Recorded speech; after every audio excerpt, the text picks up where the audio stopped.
Welcome back, pro wrestling fans. Welcome back, IWC. It's me. It's me. It's the GOC with another episodic YouTube adventure here on Chaos Corner for Guardian of Chaos, the YouTube channel, and story time. One man, unique, unedited, unscripted, raw dog for you, the fans, coming to you live to tape, 25 feet below the surface of the earth. Drop an elbow on that like button, share and subscribe, leave a comment. I can't thank you enough for being here. Much love and respect. This is a temporary distraction for me, and I hope it is for you. A stress reliever in the hard times that we're living through. Although I gradually befriended an interesting assortment of characters during my early exposure to the wrestling subculture, it took many, many years that passed before being fully accepted by the wrestling fraternity. Even though today's professional wrestling community remains very close to the uninitiated, it was nearly impenetrable in the 1970s into the 1980s. Outsiders were distrusted. Breaking into the business was often a hopeless undertaking for starry-eyed athletes and eager announcers who were driven away out of utter frustration. The Worldwide Wrestling Federation president, Willie Gilzenberg, kept me separated from the wrestlers from my first summer in Wildwood by declaring the dressing rooms were off limits. But I didn't feel slighted. I was just grateful to be asked back each week.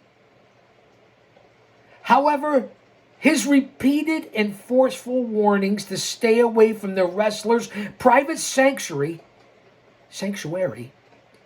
piqued my curiosity. Let that sink in. Since I had never expressed a desire to enter, I wondered why he was so insistent. It brought me back to my early school days when one dare not invade the privacy of a faculty lounge. After numerous threats, I was even afraid to go near the teacher's room. And that fear came with the knowledge that my favorite teacher always answered the door. In Wildwood, Gorilla Monsoon was the door monitor. Willie just didn't realize that I would never have barged into the wrestler's locker area. Not a chance. Especially since I was in awe of half the wrestlers and terrified of the rest. As I've seen through the years, trespassing in the wrestler's private quarters can be dangerous. It's amazing how many intruders try. Several have been roughed up. The wise guys are senselessly bloodied. Many through the years have been bounced past me as I readied myself for showtime. I've always wondered what they expect to discover. Believe me, there's little to be learned in the wrestler's locker room.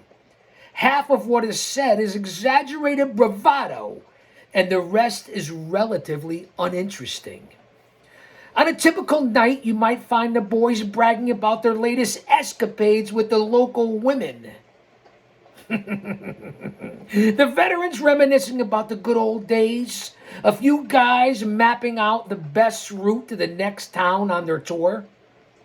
Someone reading a newspaper in one corner and maybe a quiet card game in progress in the opposite corner. Typical of the old-time mentality, Willie Gilzenberg simply didn't want me to catch a glimpse of the baby faces and the heels playing a friendly game of gin rummy.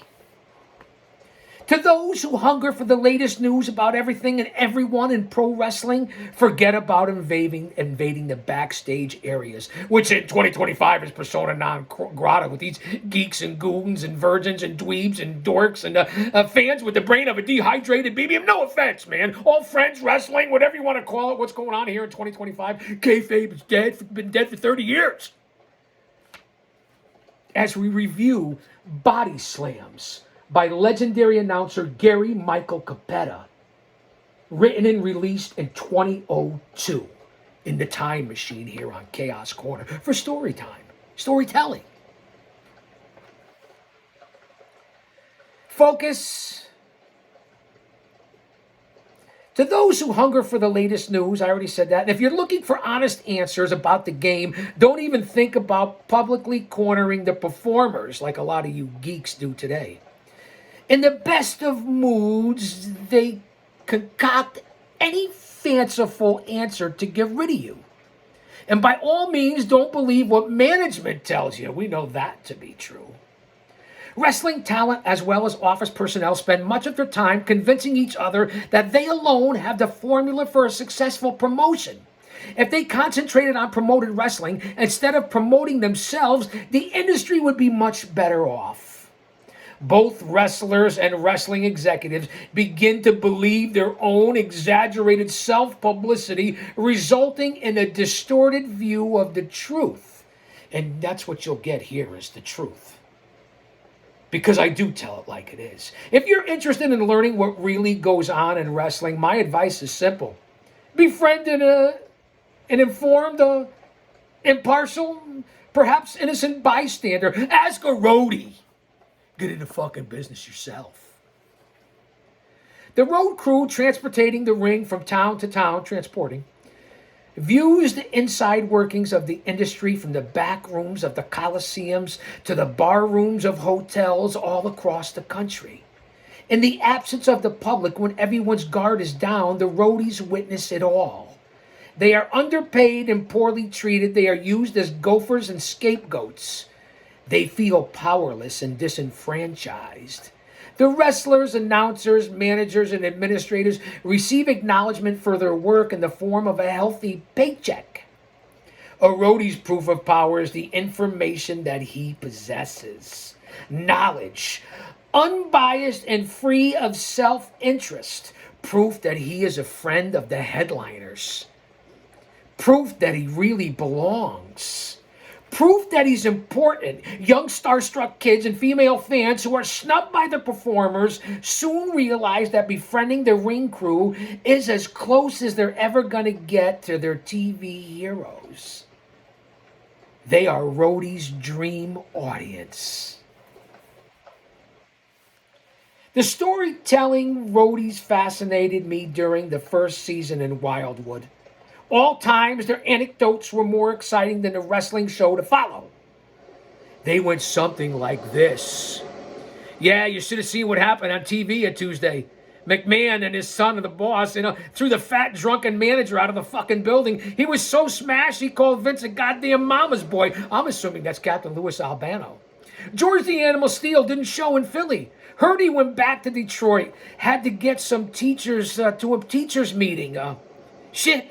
Imagine if he was your teacher. What a poser. What a pisser. I apologize for the cussing. Well, not fucking really. It's story time, man. Lighten up, kayfabe. You know the blonde broad in Philly? You know the one that dyes her pubes green and shaves in the shape of a shamrock on St. Patrick's Day? The old roast beef? No offense, man. The boys were banging her all night long. Forget about trying to sleep. The hotel security was up in the room 3 times. Better find another place to stay. The stories went on, and someday I'll lighten you in and let you in on some of mine. What? As entertaining as they were, I was confused by many of their anecdotes. So much of what they said conflicted with my naive perception of pro wrestling from a fan's perspective. I quickly learned to keep my mouth shut, my eyes and my mind open. And with time, I discovered that the roadies' accounts were the most consistent with the truth. And then we're not talking about the Ring Boys and the Ring Boys scandal of the 80s into the 90s. Mel Phillips, Vince McMahon, Pat Patterson, whoever you want to talk about. I'm not here for that. I'm talking about the guys that actually work, not the boy toys. The first television that had an enormous, and the first revelation, speaking of revelations, I believe we're living in revelations right now. The end times were made for this. Stay mentally, emotionally, physically, and spiritually fit and open up that good book. If he's for us, no one can be against us. And I'll say it on every show because this isn't a fucking podcast. This is a show. The first revelation that had an enormous impact on my future in wrestling concerned the Manchurian giant Gorilla Monsoon. Stand by. Don't go anywhere. And this is for you, the fans. That's why I do this. We don't edit anything out. What you see is what you get. Well, what you see is what you get. I said, what you see is what you get now, baby. Alexa, play Tropical Bird Sounds. Now you know she's going to talk back to me, right? I'm doing this for you guys. Well, it's part of the shtick here on the show anyway. It's an extravaganza. It's a bonanza. She still keeps talking and trying to sell me something. This is dangerous. You know that, right? Tropical Bird Sounds? No. Okay. I can play similar music instead. Do you see what free. happens here? For free? If it's free, it's for me. I mean, I'm president of the NRA Association. That's not National Rifle Association. That's never refuse anything. I make it relatable. That's why you're here. This is entertainment personified. That's why this channel is unique. No different than any other channel or podcast. Because again, this is a show.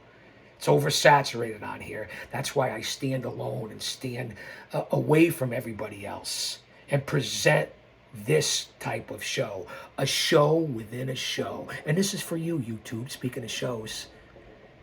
How about that? No offense, man. Back to the story. The Manchurian giant Gorilla Monsoon. He had been in wrestling in the Worldwide Wrestling Federation for the better part of 12 years. As a fan, I knew him as a 400-pound main event wrestler who had challenged the hugely popular Bruno Sammartino in a money-making series of matches. One legendary contest in the early 60s at Madison Square Garden lasted 1 hour. For many years, his manager, Wild Red Berry, did all of his talking. During interviews, Monsoon stood behind him, scowling and growling, unintelligibly. As a kid, I believed that Monsoon was a wild man who spoke no English. I headed for the balcony every time he made his way to the ring. As the subject of his first magazine article that I authored, I discovered that Monsoon was actually a 1959 Ithaca College graduate earning letters in wrestling, football, and track. As an announcer, I was even more amazed to learn that the guy who was introduced to the public as the subhuman beast had evolved into a minority owner of the WWF. He was responsible for promoting in New Jersey, Pennsylvania, and Delaware, and supervised all television production. Darwin would have had a field day with this gorilla. While Willie administered business in public view, Monsoon controlled the operation from backstage, hence the gorilla position. Hello, McFly. Is anybody home? The chains, you know that's my life, right? Read the description up here on the channel, the bio, the profile, and you'll understand what the fuck I'm talking about. I was soon to learn, in fact, that the gorilla was my boss. From monster to management. Only in America.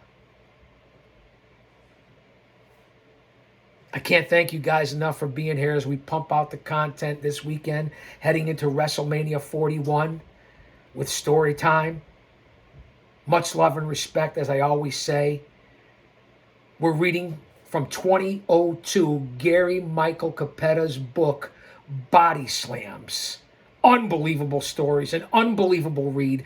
Go out and purchase this book.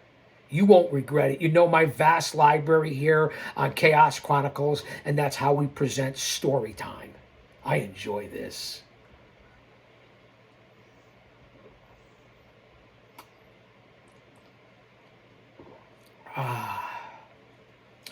All right, guys.